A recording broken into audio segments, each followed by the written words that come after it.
Hello, folks. Welcome back. Well, the stock markets around the world are teetering today. The Nikkei index of leading stocks in Tokyo lost a staggering 4,451 points overnight, its biggest drop in history. The index closed more than 12% down, taking losses since early July to a quarter. 25% of the stock value has declined, and now it's clearly a bear market in Japan. Now, the volatility in Japan started last week when the Bank of Japan raised interest rates for the second time this year and announced plans to taper its bond buying. The yen has been under tremendous pressure this year and was plummeting. Now it's finally stabilizing, going the opposite direction. The Nikkei closed down on Friday 5.8%, and then today down another 12%.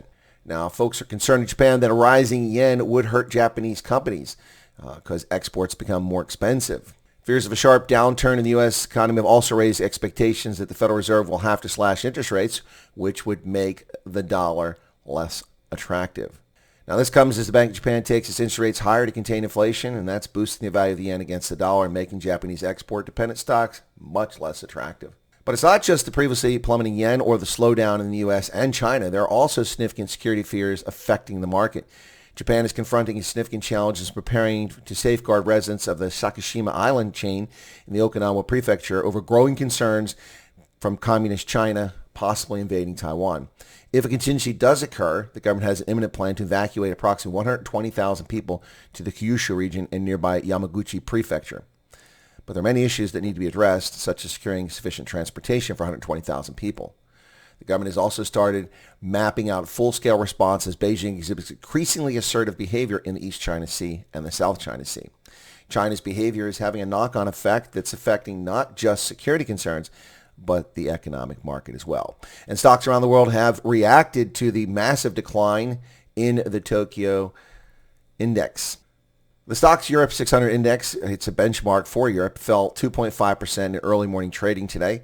And that's fallen 6% in the past 5 days to the lowest level we've seen since February. Taiwan's TAIEX ended down 8.4%. That's the worst day that they've ever had there, while South Korea's KOSPI finished 8.8% lower.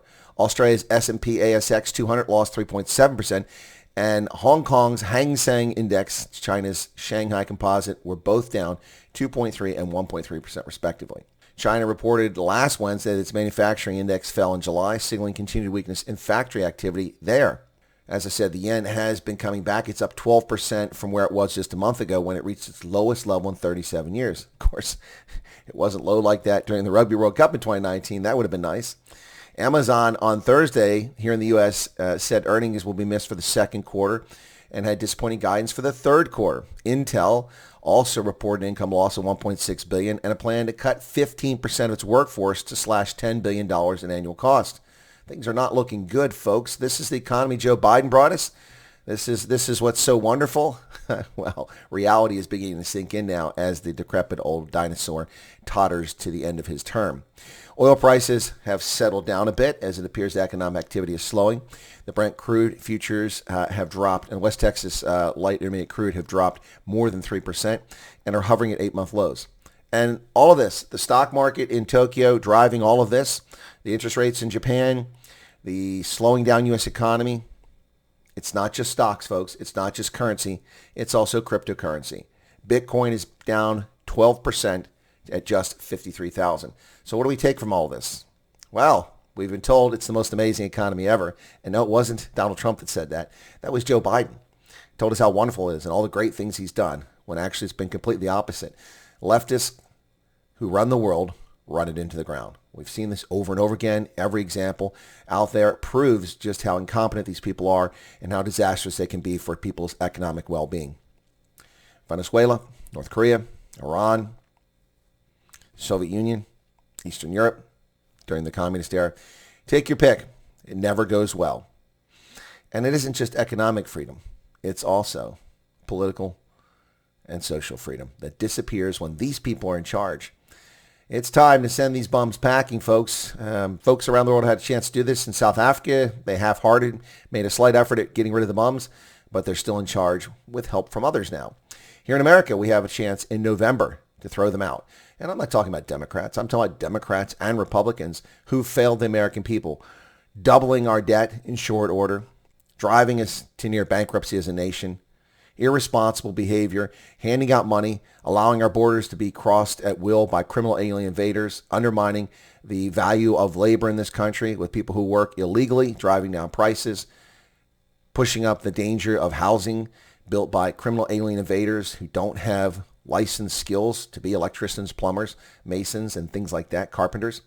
It's a pretty frightening prospect what's happening around the world as our borders have been disintegrated by leftists. And I have no idea what their ultimate end goal is here other than simply oppressing those in the Northern Hemisphere. What's going on here?